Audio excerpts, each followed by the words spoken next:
Olá, seja muito bem-vindo, seja muito bem-vinda para mais uma edição do Diálogos de um Rabino. Vou ler a abertura desse encontro. Esse programa tem o apoio da Rosette, da Helbor e Fullwood, além dos trabalhos técnicos de comunicação de Jairo Roisen. Nosso papo de hoje é com a doutora em microbiologia, cientista e pesquisadora Natália Pasternak. Natália ganhou ainda mais notoriedade como divulgadora científica durante a pandemia, onde parece ter se tornado um desafio ainda maior defender a ciência diante do crescimento de teorias da conspiração, fake news e movimentos anti-vacina. Conversaremos agora sobre a pandemia, a vacina, sua trajetória profissional, formação e como é ser cientista e mulher com alcance na mídia. Natália, minha amiga, muito obrigado por ter aceitado esse convite. É uma honra, Michel. Muito obrigado por me convidar e por me ter no programa. E eu começo assim, conta pra gente como é que surgiu esse convite maravilhoso de estar aqui nos Estados Unidos, em Nova York, dando aula numa das universidades mais importantes dos Estados Unidos. E como é essa aula que você ensina lá? Então vamos lá, Michel. Na verdade, o convite aqui para a Colômbia, ele veio antes da pandemia. Ou seja, já era para eu estar aqui há mais tempo. A pandemia atrapalhou, porque daí todos os consulados fecharam, deu todo aquele problema de conseguir emitir os vistos. Nem me conta, porque eu passei pelos mesmos perrengues. Exato. Então, ainda antes da pandemia, eu já trabalhava fazia tempo com comunicação de ciência voltada para políticas públicas, e eu conheci em um dos eventos que eu organizei, junto com o Aspen Institute aqui de Nova York, eu conheci o professor Stuart Firestein, que é daqui de Colômbia. O evento do Aspen foi um congresso global que a gente organizou, o Aspen em parceria com o Instituto Questão de Ciência, que é o instituto que eu presido no Brasil, e a gente organizou um congresso global, que também era para ter sido presencial, em Roma. Olha só que legal que ia ser. Uau, que legal! E daí foi online um ano depois, por causa da pandemia. Mas mesmo assim deu para fazer um evento bem bacana, mesmo sendo online, e a nossa ideia nesse evento era juntar comunicadores de ciência e cientistas de vários países inclusive que não costumam ter representatividade nessa área. Então a gente fez questão de ser extremamente abrangente e não fazer um evento que fosse muito centrado em Europa e Estados Unidos, e ver quais eram as principais dificuldades de comunicação de ciência ao redor do mundo, quais eram as similaridades, quais eram as diferenças. Por exemplo, a gente já sabia, isso muito antes da pandemia, que os motivos que levam à hesitação vacinal nos Estados Unidos são diferentes de motivos que levam à hesitação vacinal em alguns países na África, na Ásia, no Oriente Médio, e a gente queria explorar, então, como que diferentes atores encaram as dificuldades de comunicar ciência ao redor do mundo. E daí veio a pandemia, então o evento acabou ficando ainda mais importante, porque ele foi feito, era para ter sido em 2020, bem no começo, não deu para fazer. A gente acabou fazendo ele online em 2021, e daí a gente acabou incorporando vários problemas que apareceram durante a pandemia. Nesse evento... Quer dizer, Natália, se por um lado a pandemia atrapalhou o evento, ela impulsionou a importância do evento, né? Com certeza.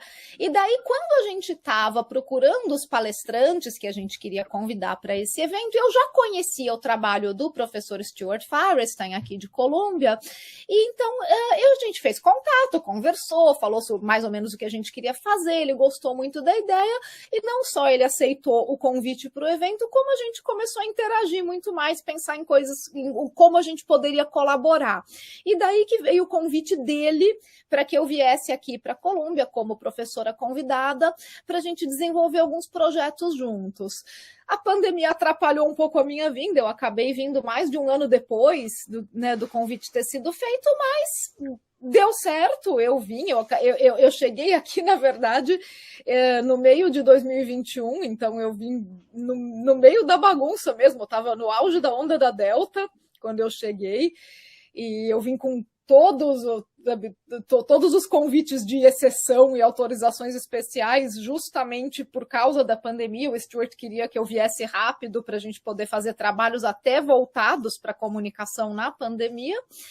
E daí a gente montou juntos aqui um curso na CIPA, na Escola de Relações Internacionais e Políticas Públicas, que era a nossa ideia. A gente queria dar aula não para cientistas, mas para diplomatas e para policy makers, né, para pessoas envolvidas em políticas públicas, que são os nossos futuros parlamentares, legisladores, membros do executivo, ou seja, pessoas que já estivessem envolvidas na formulação de políticas públicas e que não têm necessariamente uma formação em ciência, tem uma formação geralmente em economia, direito, administração pública, são formações muito diversas. E a gente queria pegar esse público. Então, o diretor do programa do MPA, do programa de mestrado em administração pública aqui de Colômbia, gostou muito da nossa ideia, falou, eu quero esse curso dentro do meu programa, porque o meu programa justamente não é um programa acadêmico, é um programa que dá aula para profissionais. As pessoas que vêm buscar essa especialização, elas estão no mercado, elas estão no governo, elas não estão buscando um currículo acadêmico. Então, são essas pessoas que a gente quer. E daí a gente montou o curso aqui. Então, o curso se chama O Uso de Evidências Científicas para Políticas Públicas, e a gente dá uma visão preliminar, claro, porque é uma disciplina só, por enquanto, pelo menos, né? Mas é uma visão preliminar de como usar a ciência, se você está atuando na formulação de políticas públicas, como que você pode usar a ciência como uma das suas ferramentas para que as políticas públicas sejam mais eficazes e baseadas em evidência e não em achismo, em ideologia, em posição política. E o curso ele foi oferecido, então, pela primeira vez agora, no outono, no ano passado, e foi muito legal. A gente teve um retorno dos alunos que foi muito bacana. Assim, alguns exemplos de retorno que eu tive, acho que o que mais me marcou foi um aluno meu do Japão, que trabalha no Ministério de Agricultura e Pesca do Japão.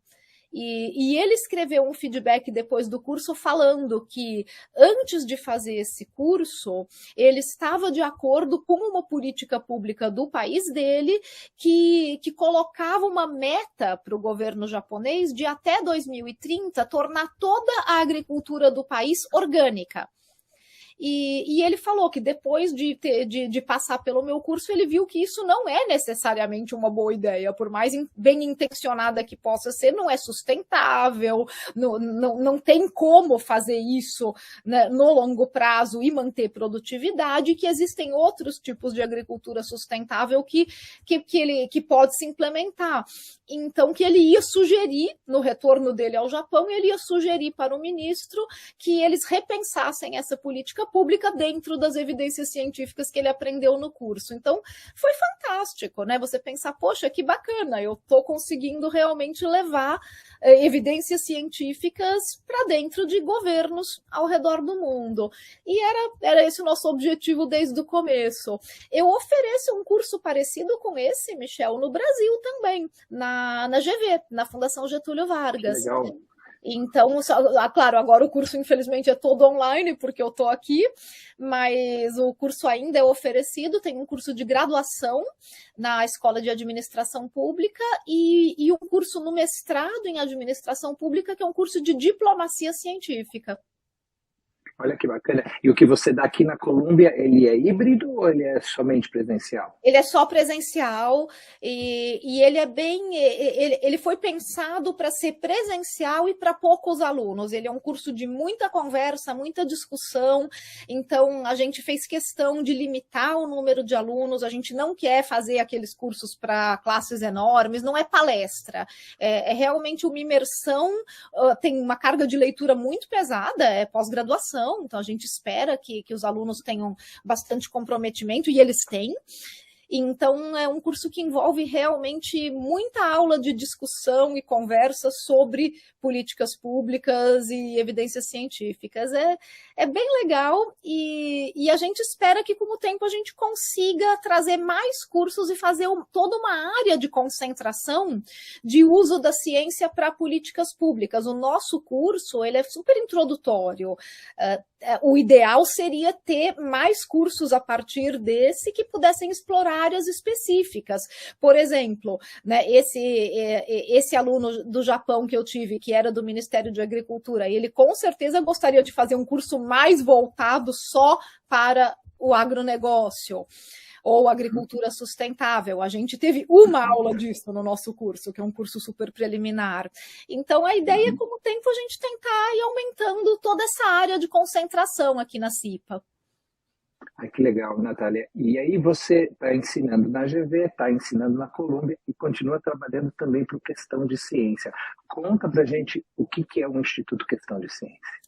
O Instituto Questão de Ciência é uma ONG que foi fundada por mim e por mais 3 diretores em 2018 no Brasil, também bem antes da pandemia. Então, a gente já faz esse trabalho há muito tempo. É divertido ficar conhecida, de repente, durante a pandemia, e as pessoas acham que eu brotei do nada, né? Não, eu já fazia esse trabalho há muito mais tempo, inclusive, do que o Instituto.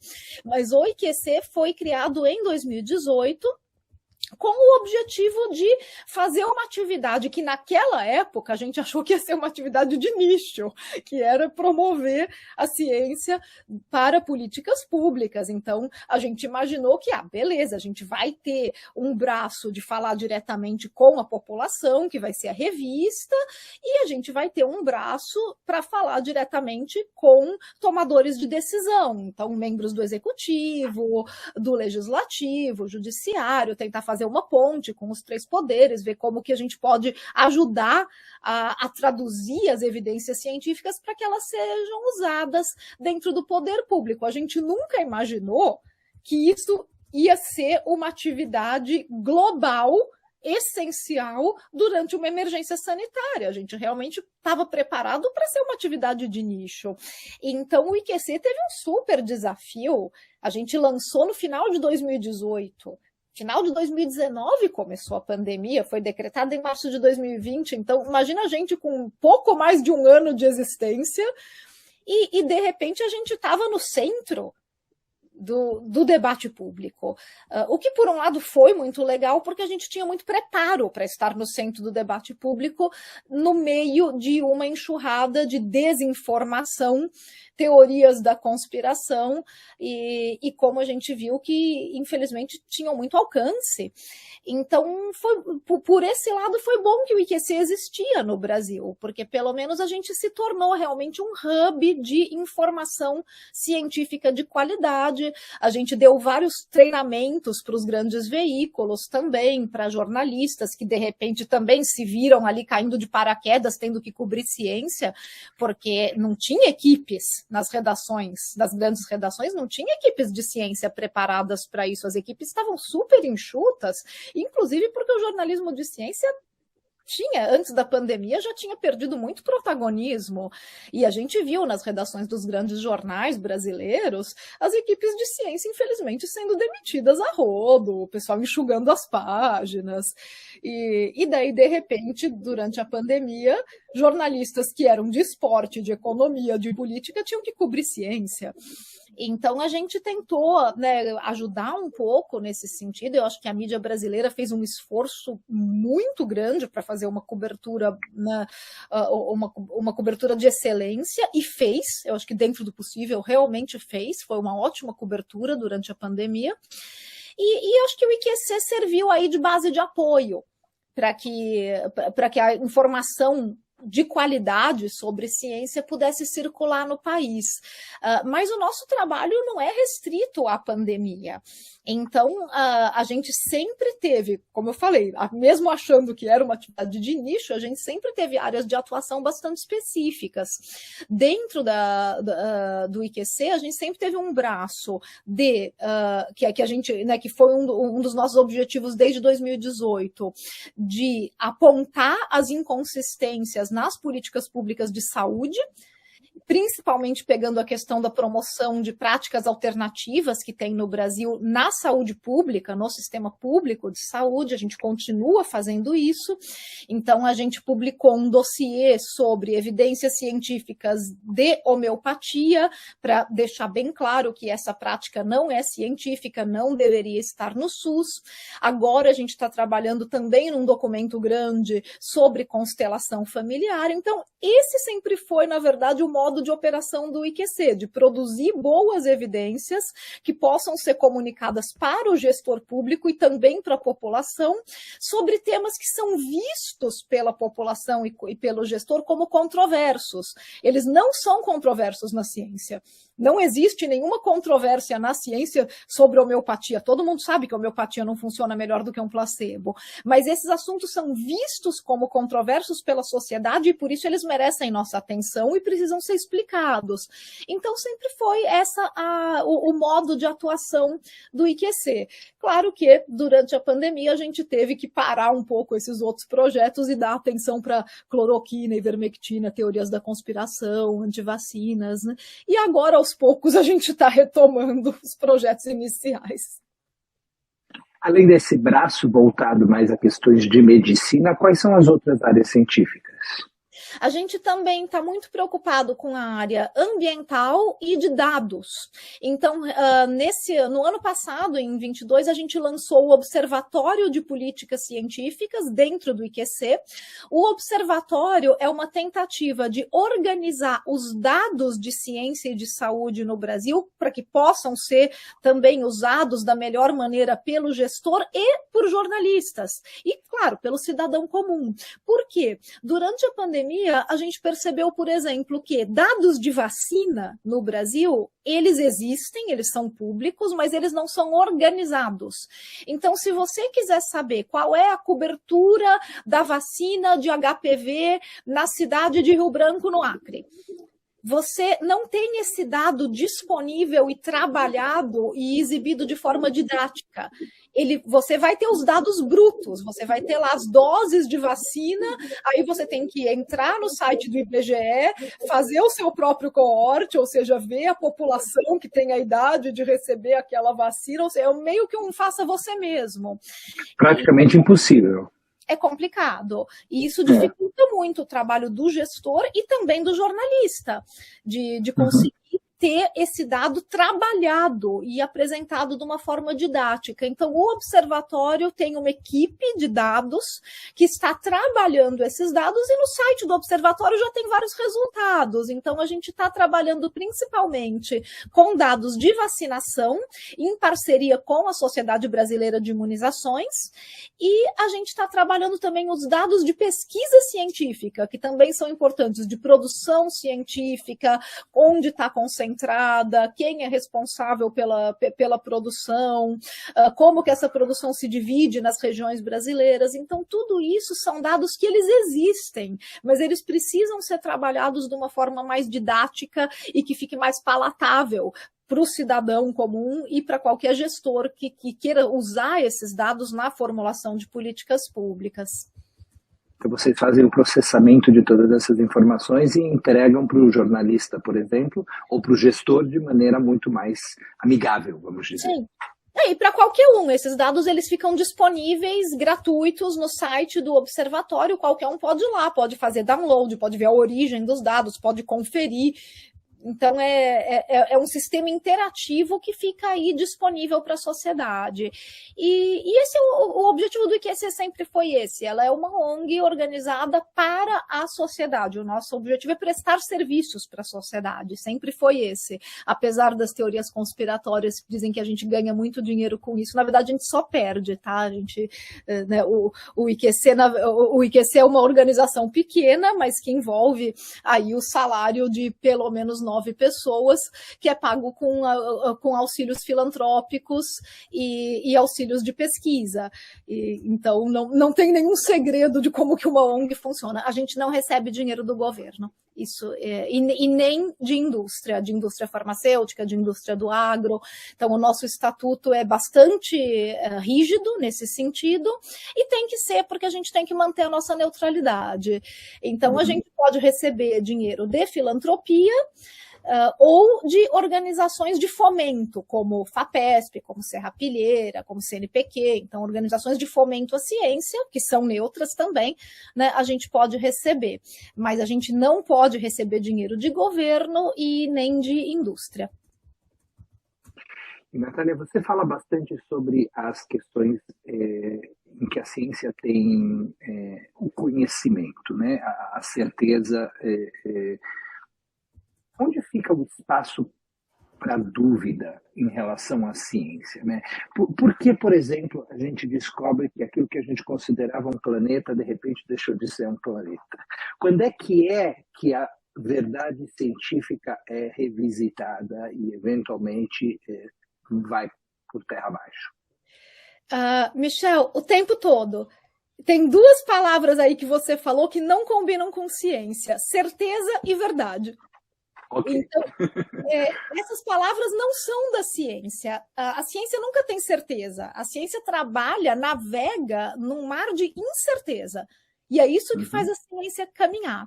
E a ciência também não tem verdades absolutas. Ela tenta produzir a melhor descrição da realidade num determinado momento histórico, dentro de um contexto social e histórico, e com as melhores ferramentas que ela tem na mão naquele momento. Então, o contexto histórico pode mudar, as ferramentas podem mudar, e com isso a gente pode gerar novas evidências que podem nos fazer mudar de ideia. A gente tem que ter essa capacidade, como cientistas, de mudar de ideia diante de novas evidências. Agora, não é qualquer nova evidência jogada lá de qualquer jeito. É uma nova evidência robusta, bem apresentada, revisada pelos pares. Então, não é assim, olha, saiu aqui um paper nessa revista predatória falando que cloroquina funciona, então isso aqui é ciência, vocês têm que engolir. Não, porque isso não é uma evidência robusta, isso é uma evidência de má qualidade, publicada numa revista ruim, onde qualquer um publica se pagar, né? Então tem que ter critérios, mas tem que ter método.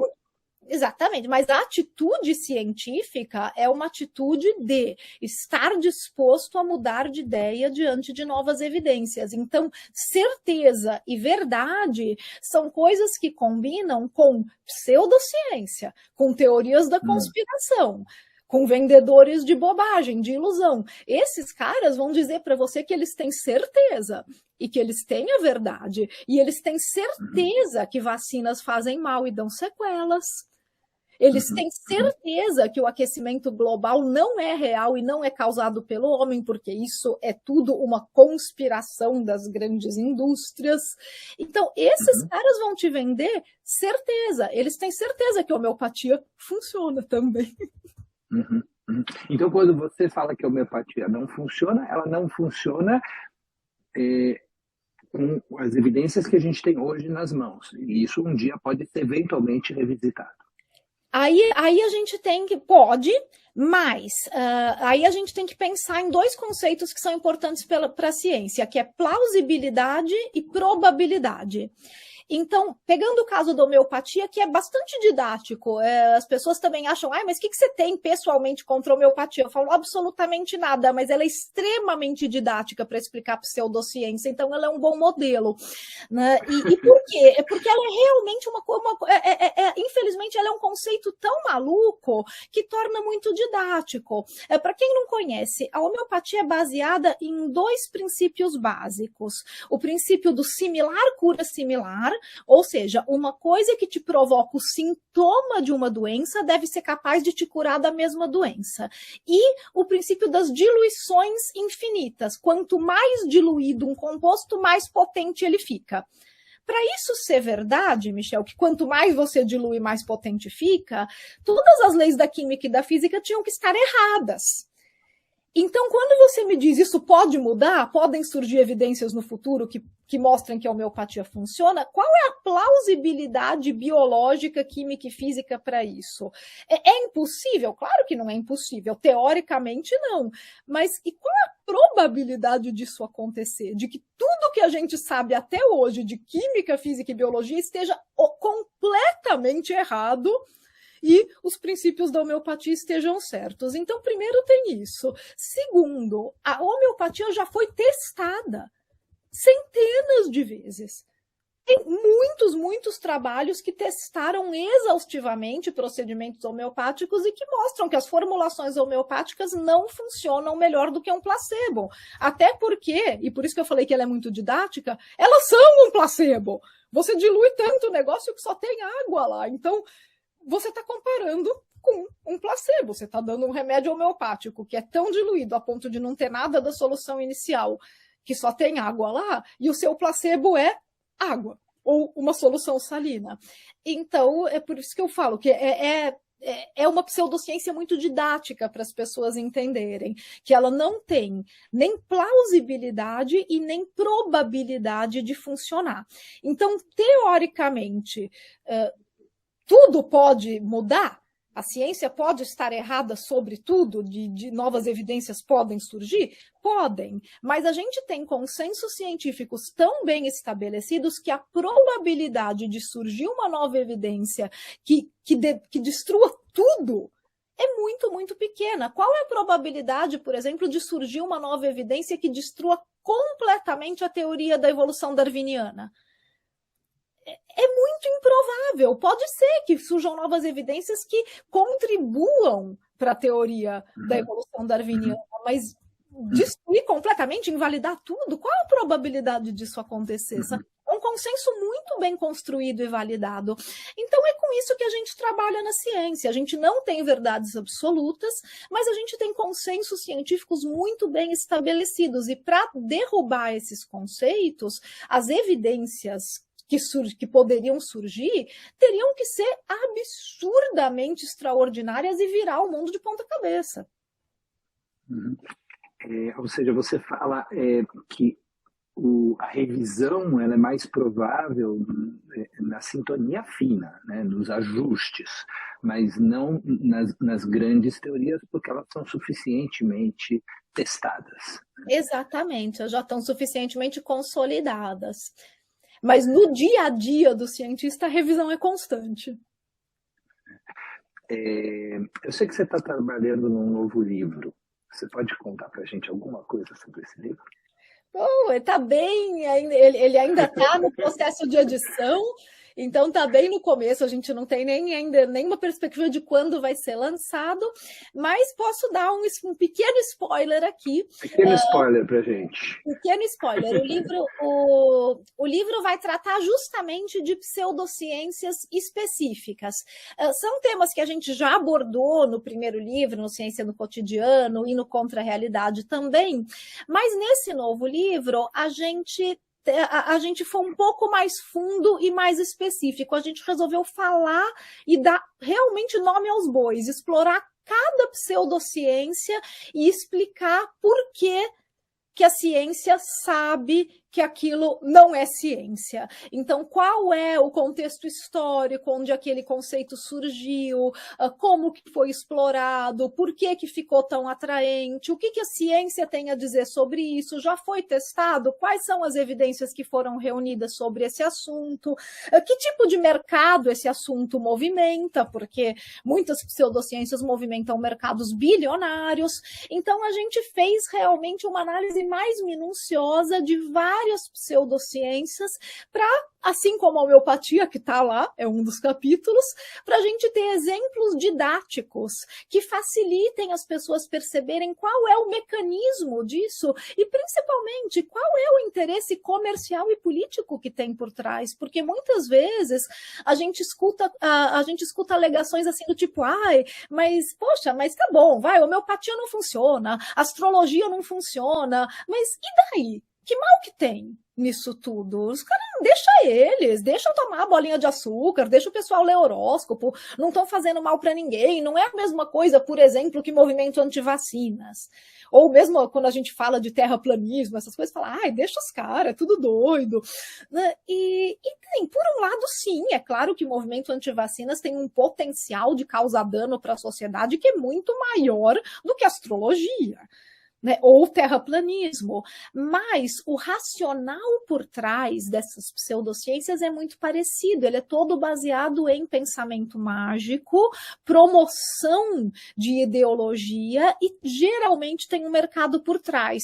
Então mostrar isso para as pessoas é muito didático, porque elas percebem como que esse sistema funciona. E coisas muito inócuas, você pensar, é homeopatia que mal tem? Primeiro, tem o mal de realmente fazer as pessoas gastarem dinheiro à toa, com coisas que elas não precisam. E é um mercado bilionário, movimenta bilhões. E muitas vezes faz com que a pessoa deixe de se tratar com medicamentos que teriam sim um impacto positivo naquela doença. Exatamente, Michel. Então, tem o dano direto e tem o dano indireto. E o dano indireto ele pode ser muito grave. E, infelizmente, a gente tem documentação de muita gente que deixou de se tratar com tratamentos médicos que poderiam ter sido eficazes para doenças graves e optou por se tratar com vários tipos de medicina alternativa. Então, é necessário chamar atenção para esses mercados perversos, porque justamente, Michel, esses mercados perversos, eles vendem certezas. E as pessoas gostam de certezas, daí eu entro até numa área que talvez seja mais sua do que minha, mas não é confortável navegar em incertezas. E a gente viu isso durante a pandemia. As pessoas queriam respostas do tipo sim ou não, mas é para usar máscara ou não é? A vacina funciona ou não funciona? Mas como assim? Se a vacina funciona, como é que eu peguei Covid? Então, navegar nessas nuances do que não é exatamente 100%, entender o que é conceito de risco, de probabilidade e das próprias incertezas da ciência, não é confortável para o ser humano. E por isso esses vendedores de ilusão conseguem vender, porque eles vendem certezas.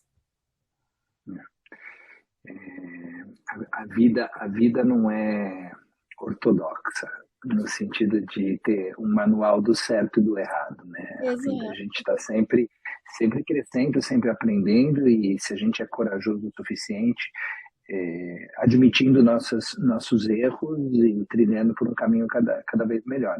Mas isso não significa que não exista um método, é isso que você está falando, né? Isso não significa que não exista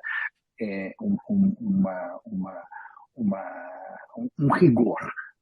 Você precisa afirmar coisas com responsabilidade, mesmo quando você não tem certeza absoluta, porque ela não existe, mas você tem certeza de que todas as etapas necessárias para que aquela afirmação fosse feita foram cumpridas, e foram cumpridas com a neutralidade possível, porque essa é outra palavra difícil, né? A gente nunca tem neutralidade absoluta, completa, porque nós somos pessoas que trazem sempre algum viés para tudo aquilo que nós fazemos, porque temos uma história, porque temos uma emoção, porque temos uma limitação.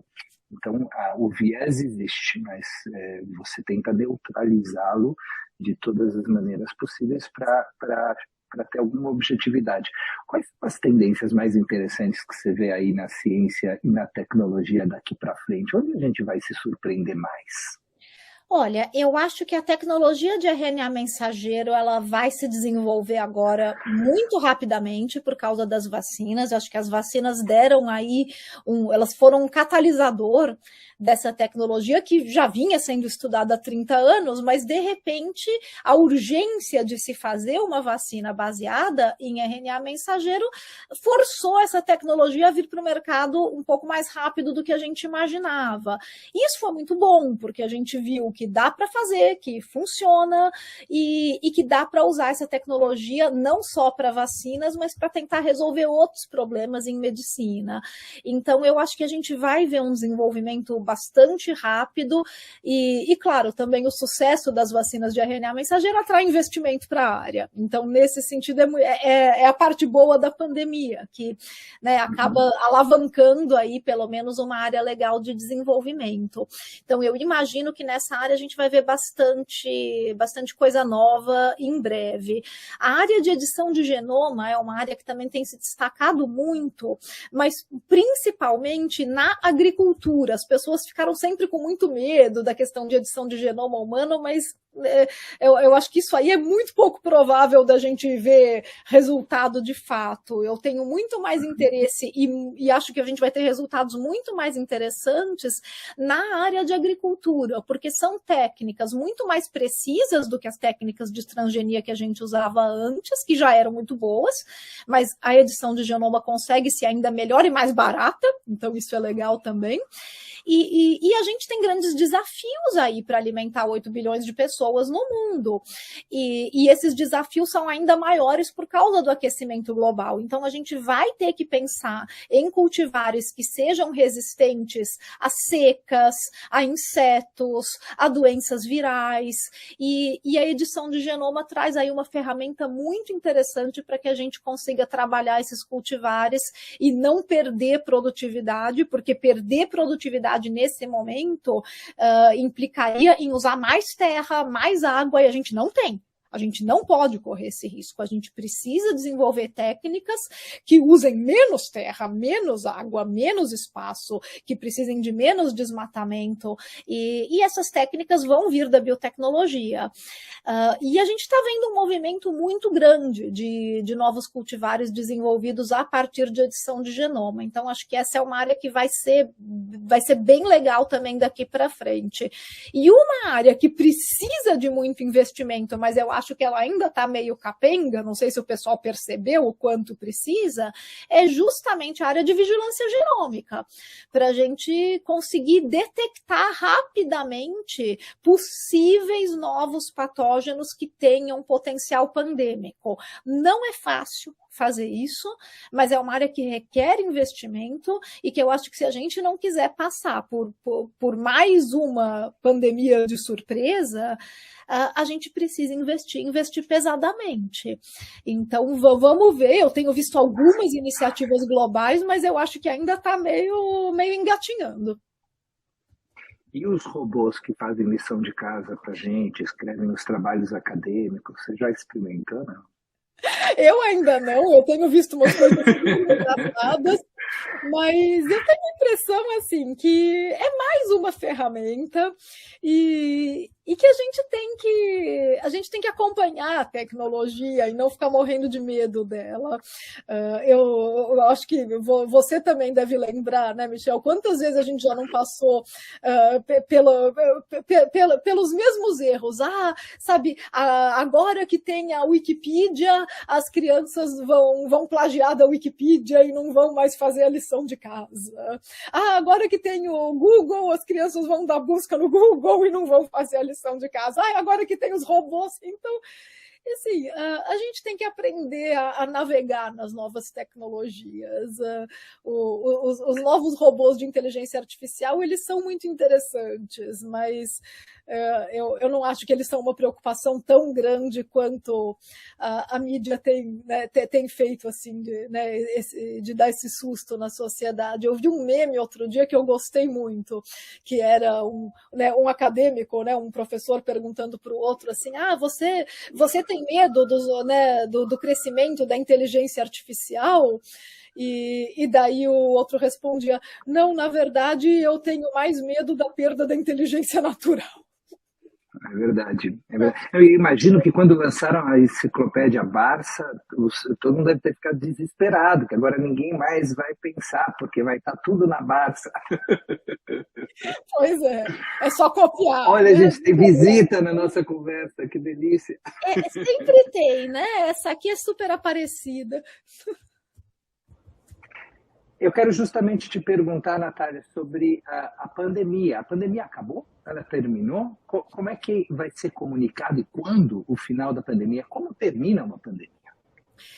Olha, Michel, na prática, para muitos países, a gente pode dizer que está nos finalmente. A gente tem países com uma taxa altíssima de vacinação, inclusive como o Brasil. Nos Estados Unidos, a gente vai mais por região, né? A gente sabe que tem regiões, estados mais vacinados do que outros.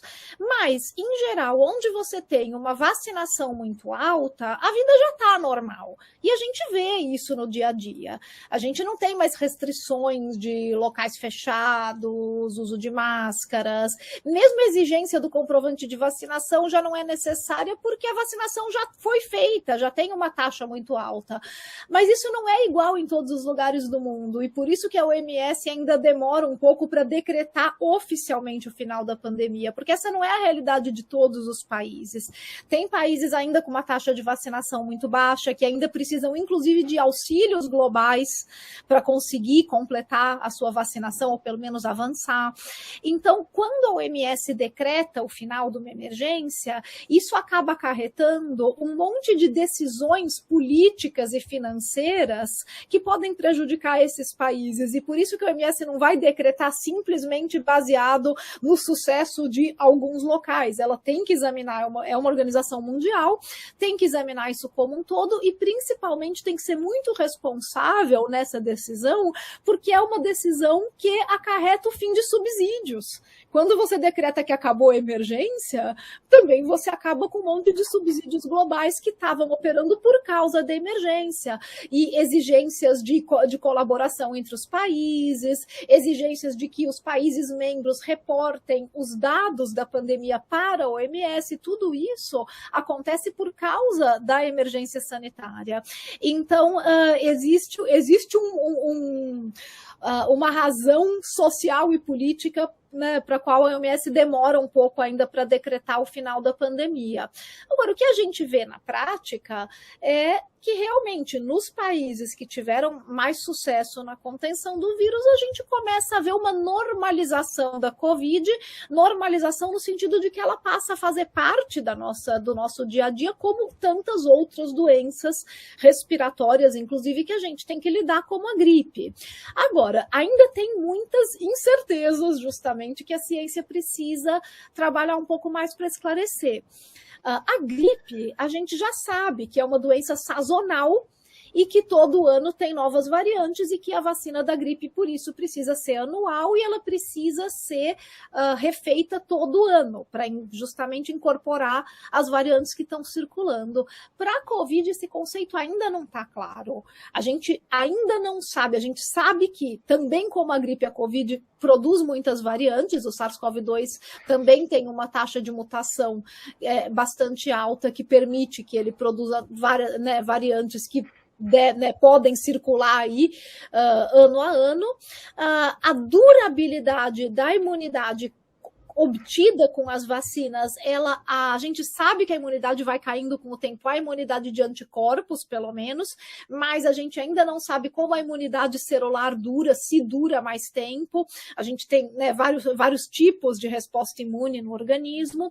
Então, tudo isso ainda precisa de um pouco mais de tempo de estudo para a gente saber se realmente, será que vai ser igual à gripe? Vai precisar tomar vacina todo ano? E essa vacina, ela vai ter que ser refeita todo ano, ser reestruturada todo ano, né? Então a gente não tem como saber ainda, com as evidências que a gente tem disponíveis hoje, como que vai ser a sazonalidade dessa doença, se ela vai ser parecida com a gripe, se vai precisar de reforços anuais, ou se a gente vai fazer uma série de reforços, mas depois eles vão durar por 10 anos. A gente ainda não tem essas respostas. E essas respostas são essenciais para que a gente faça um planejamento. Tem muitos governos apostando agora, pelo menos nesse momento de incerteza, em, olha, por enquanto, vamos fazer reforço anual. E pode ser uma saída, mas é uma saída que exige aí uma logística complicada, a gente sabe, né, com a experiência que a gente tem de vacinar para a gripe, que não é fácil vacinar anualmente. Então, acho que essas respostas, elas precisam acontecer. é um investimento científico que precisa acontecer para que a gente consiga planejar a melhor logística possível. A gente sabe que a Covid não vai a lugar nenhum, ela veio para ficar. Ela é uma doença que vai ficar com a gente vai ter que lidar com ela, assim como a gente lida com a gripe e com tantas outras doenças. Como lidar com ela é uma resposta que eu acho que a gente ainda não tem. Mas as chances da gente voltar a ver aquelas cenas terríveis do começo da pandemia, isso está neutralizado. Não, isso não. Eu acho que a gente vai ter uma doença como a gripe que pode aí acometer gravemente pessoas que são idosas, que são imunocomprometidas e que a gente vai ter que ter um cuidado extra. O esquema de vacinação provavelmente vai ser diferente, assim como a gente prioriza a vacinação da gripe para crianças e idosos, a gente vai priorizar reforços de Covid para populações que são mais vulneráveis, mais suscetíveis, e tudo isso é o planejamento que a gente precisa fazer. Mas a gente não vai voltar, pelo menos não numa população vacinada, a ver as hospitalizações e mortes que a gente viu em 2020. Né? Boa notícia. Obrigado, Natália, pelo teu tempo, pela sua disponibilidade, por essa conversa tão rica. E até breve, a gente se encontra por aqui. Com certeza. Obrigada a você, Michel, e a todo mundo que assistiu.